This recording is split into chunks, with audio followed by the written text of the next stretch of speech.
En esta entrega de conflictos y territorios abordaremos las disputas asociadas al acceso, uso y control de los bienes naturales en el sur de nuestra América. La nación mapuche, uno de los pueblos originarios con más fuerte sentido de identidad cultural en el extremo del cono sur, ha encontrado históricamente formas de resistencia desde la expulsión de los españoles tras la Guerra del Arauco en la primera mitad del siglo XVII, que fueron produciendo importantes transformaciones sociales por la expansión hacia la pampa argentina y el comercio de los criollos. Hoy continúan enfrentando la usurpación violenta de sus tierras colectivas, lo que conlleva además a la afectación de la biodiversidad única en el planeta. Veamos el siguiente material para profundizar en esta temática. Cuando se trata de la historia del pueblo mapuche, por lo general la información accesible en las escuelas chilenas está centrada en la pacificación de la Araucanía, es decir, desde la perspectiva y visión idealizada de quienes conquistaron el Wallmapu, la tierra ancestral que abarca ambos lados de la cordillera andina. Como en la gran mayoría de América Latina, donde existen más de 650 pueblos indígenas reconocidos por los estados, sus habitantes originarios siguen siendo víctimas de descalificación. Y los del sur del Biobío no son la excepción. La historia del Wallmapu, la nación originaria más austral de Sudamérica, abarcaba del Pacífico al Atlántico, territorio colonizado mediante el robo, la quema de sembradíos, asesinatos y encarcelamientos, dejando en completo confinamiento en una porción reducida de aquel vasto territorio a los sobrevivientes del etnocidio. Fueron los ejércitos los encargados para luego trazar la frontera de los Andes e instalar las repúblicas argentina y chilena.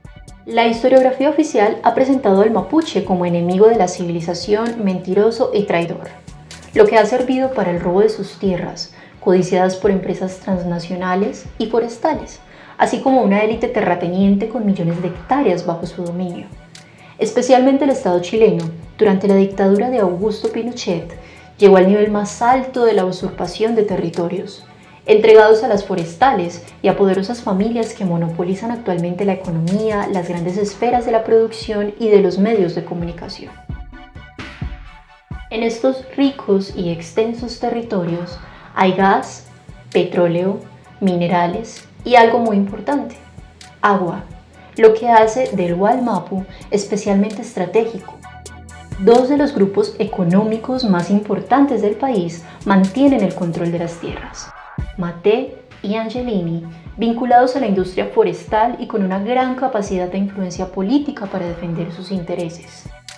Este duopolio fue beneficiario del decreto de ley 2568, que repartió las tierras de propiedad común de las comunidades mapuches. Más recientemente, la política de protección a estos conglomerados, impulsada por el expresidente Sebastián Piñera, denominada Acuerdo Nacional por el Desarrollo y la Paz en Araucanía y el Plan Impulso Araucanía, contempló la completa militarización del territorio ancestral y puso en la agenda pública la discusión sobre la política de tierras y el reconocimiento de los derechos de los pueblos originarios. Una política que resulta sesgada desde una perspectiva occidental y que ha conllevado a decenas de muertes. Matías Catrileo, Camilo Catrillanca, Emilia Herrera y Pablo Marchant son algunas de las vidas que las fuerzas estatales, en conjunto a los guardias que custodian los predios privados, han cobrado en medio de la llamada militarización del Wallmapu. El estallido social del 2019 abrió una luz de esperanza con la Constituyente, fruto de las luchas movidas por las generaciones de jóvenes cansados de un sistema opresor neoliberal, con más de 30 años de políticas antipopulares.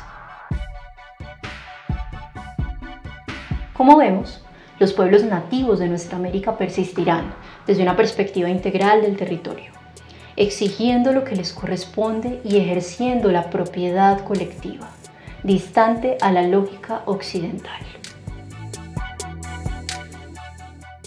Los gobiernos aliados al poder hegemónico estadounidense convirtieron al país en un agente económico del mercado mundial, vendiendo sus bienes públicos y privatizando elementos esenciales para la sustentabilidad de las poblaciones, favoreciendo así el desarrollo de empresas extractivas.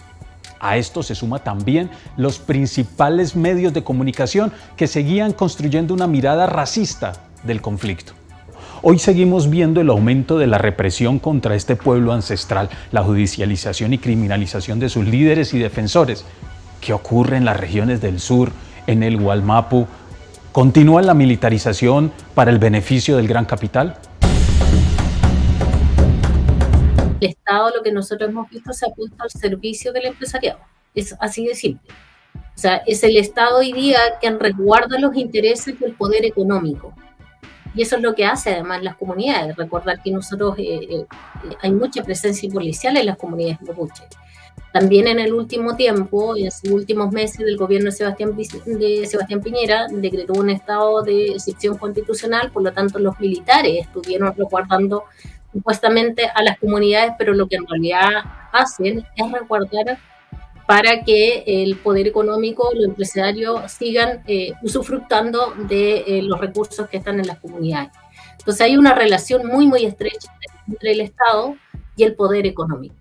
No, entonces eso dificulta muchísimo también los derechos de los pueblos indígenas y especialmente el derecho a la tierra del territorio, porque es el Estado el que ocupa y a través de la fuerza que por una parte, como les señalaba, resguardando al empresariado, resguardando a los camiones que van saliendo con las maderas de pinos y eucaliptos y que están resguardando además todo lo que está pasando dentro de las comunidades.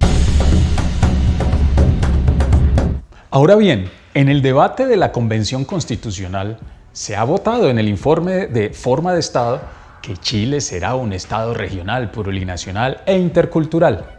Teniendo en cuenta las luchas del pueblo mapuche en el marco del proyecto constitucional, ¿cuál ha sido el comportamiento de la Asamblea Constituyente respecto de sus exigencias?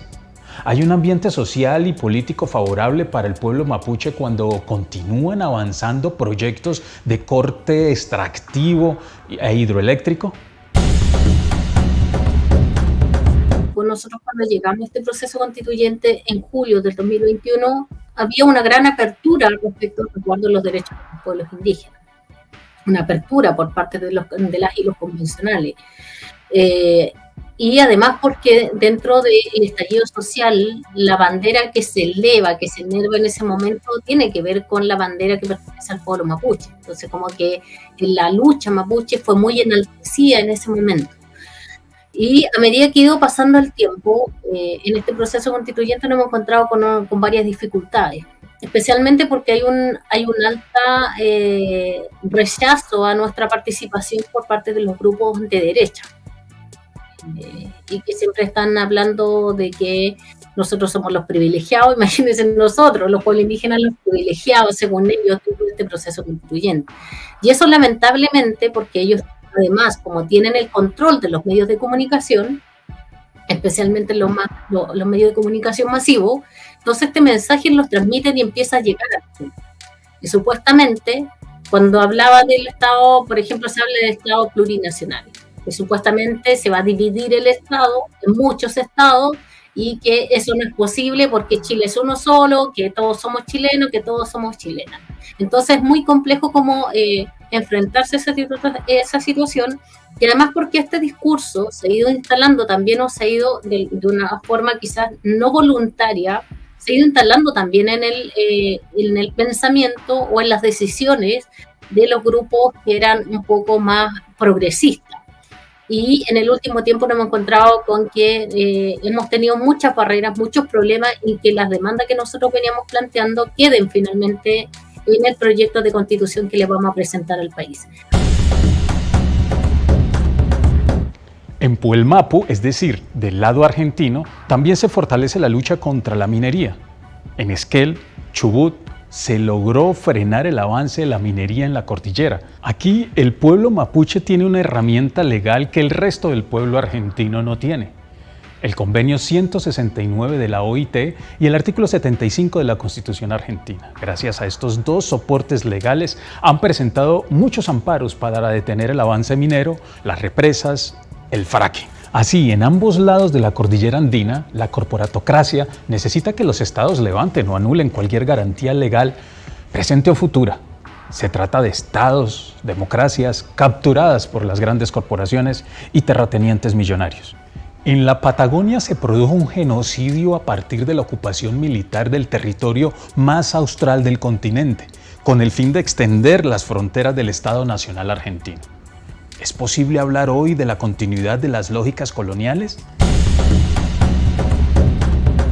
A diferencia de otros estados que reconocen la raíz indígena, Argentina es eurocéntrica. Argentina se ha creído siempre en la Europa de Indoamérica. Y esta raíz colonial de supremacía blanca ha afectado de manera tenaz los derechos de los pueblos indígenas. Este Estado, esta república colonial, ha favorecido desde siempre los intereses europeos en nuestros territorios. Hay que recordar que la conquista del desierto, la llamada conquista del desierto, que fue un plan estratégico de eliminación, de genocidio contra nuestros pueblos, fue financiado por la corona británica. La corona británica que hasta el día de hoy tiene latifundios en la Patagonia. Conocemos por el trabajo de los medios alternativos que hay una guerra de baja intensidad en la Patagonia, donde el Estado, la Gendarmería tienen un papel central, entendiendo que no es el mito creado de un territorio desértico, sino que es muy rico y explotado. No beneficia este territorio a las mayorías del pueblo. ¿Cuál es la verdad que se oculta? ¿Los gobiernos provinciales continúan entregando títulos y concesiones en territorios mapuche? Bueno, tenemos a Pan American Silver, cuyo accionista, uno de los principales, Billy Gates. Tenemos a Chevron, está también el empresariado de Qatar, es el Principado de Qatar, está teniendo territorio mapuche, usurpando territorios mapuche, está luchando una hermana nuestra, una lamien llamada Soledad Cayunao, con su familia, con el príncipe de Qatar, nada más y nada menos, que el gobierno de Macri le ha permitido comprar las nacientes del río del Leufu, Chubut, el principal río que atraviesa la provincia de Chubut. Y esas nacientes que teóricamente están prohibidas, no deberían ser vendidas porque son también zonas de frontera de soberanía, durante el gobierno de Macri se consumó la venta de esas nacientes que hoy, por supuesto, está perjudicando al pueblo mapuche. Tenemos a Ted Turner también, entre otros grandes latifundistas, usurpando territorio mapuche.